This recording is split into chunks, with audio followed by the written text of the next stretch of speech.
تو اب تو میرے بچے بچیاں یہ نئی نسل اسے خبر ہی کوئی نہیں ہے کہ دنیا میں آئے کیوں ہیں، جینے کا مقصد کیا ہے، جینے کی غرض کیا ہے۔ صبح سے لے کر شام تک، شام سے لے کر صبح تک، یہ زندگی کی رات دن بہت تیزی سے گزر رہے ہیں، لیکن بدقسمتی ہے آج کے اس انسان کے سامنے جینے کی غرض ہی کوئی نہیں۔ کیوں جی رہا؟ صبح سے لے کر شام، شام سے لے کر صبح تک کہیں خیال بھی نہیں ہے کہ دنیا میں آیا کیوں تھا، کیوں جی رہا ہوں۔ اگر اسی دنیا کی خوشحالی کا نام کامیابی ہے تو پھر قارون بہت کامیاب ہے۔ بلال کو آپ کس نقشے میں دیکھیں گے؟ قابل رشک وہ ہے جس کے پاس کل کا ذخیرہ بہت ہے، جس کی صبح اور شام، جس کے رات اور دن یوں گزر رہے کہ آخرت کا ذخیرہ بہت اکٹھا کر رہا، یہ قابل رشک ہے، چاہے کوٹھی میں رہے، چاہے جھونپڑی میں رہے، چاہے زرق برق لباس پہنے، چاہے پیوند شدہ لباس ہو، چاہے اس کے گھر میں خوشحالی ہو، چاہے اس کے دسترخوان پہ فاقے ہو، لیکن اگر ذخیرہ آخرت اکٹھا کر رہا ہے قابل رشک ہے، قابل رشک ہے۔ چاہے وہ عبد الرحمن بن عوف ہے جس کی خوشحالی کیسی کہ اتنی لمبی اس کے سواریوں کی، اونٹوں کی قطار لگتی کہ حد نظر تک سامان تجارت آ رہا ہوتا، اور چاہے بلال ہیں جن کے گھر میں فاقے فاقے ہیں، لیکن اللہ کیا کہہ رہا؟ رضی اللہ عنہم ورضوا عنہ، وہ عبد الرحمن جیسے خوشحال سے بھی راضی ہیں، بلال جیسے فقیر سے بھی راضی ہیں،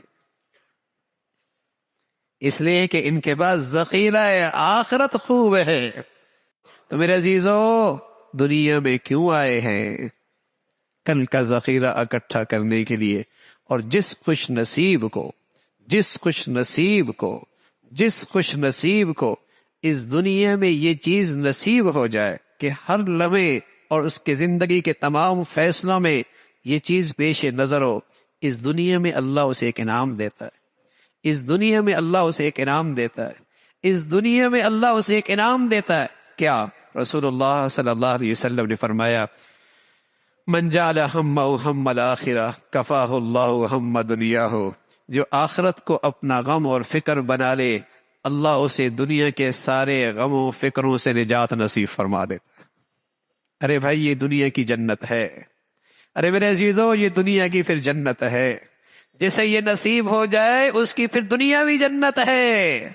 رسول اللہ صلی اللہ علیہ وسلم نے فرمایا، جس خوش نصیب کو یہ نصیب ہو جائے کہ زندگی کی ہر لمحے، ہر گھڑی، ہر فیصلے میں آخرت سامنے اور پیش نظر ہو، کیا انعام ملتا ہے اس دنیا میں؟ اس دنیا میں کیا انعام ملتا ہے؟ من جعل ہمہ ہم الآخرہ کفاہ اللہ ہم دنیاہ، اللہ اسے دنیا کے غموں فکروں سے نجات نصیب فرما دیتے۔ حکیم الامہ تھانوی رحمۃ اللہ علیہ ایک بات فرمایا کرتے تھے، فرمایا کسی کو اپنا حسن، کسی کو اپنی بیماری، کسی کو اپنا فقر، کسی کو دنیا کی اور پریشانی کھائی جا رہی ہے اور اسے غم کھایا جا رہا ہے، یقین کر لے اسے کل کی غم کی ہوا بھی نہیں لگی، کل کی غم کی اسے ہوا بھی نہیں لگی، اس لیے کہ ایسا نہیں ہو سکتا دنیا کا غم اور دنیا کا غم دونوں اکٹھے ہو جائیں، ہو نہیں سکتا۔ اللہ کے رسول نے بتایا ہے یہ انعام صاحب ایمان کو ملتا ہے اس دنیا میں اگر اس کا کل کا غم اور کل کی فکر صحت مند ہو جائے۔ اللہ رب العزت بھائی ہم سب کو بھی جینے کی غرض، جینے کا مقصد اور اس کا دھیان نصیب فرما دے۔ آخر دعوانا ان الحمد للہ رب العالمین۔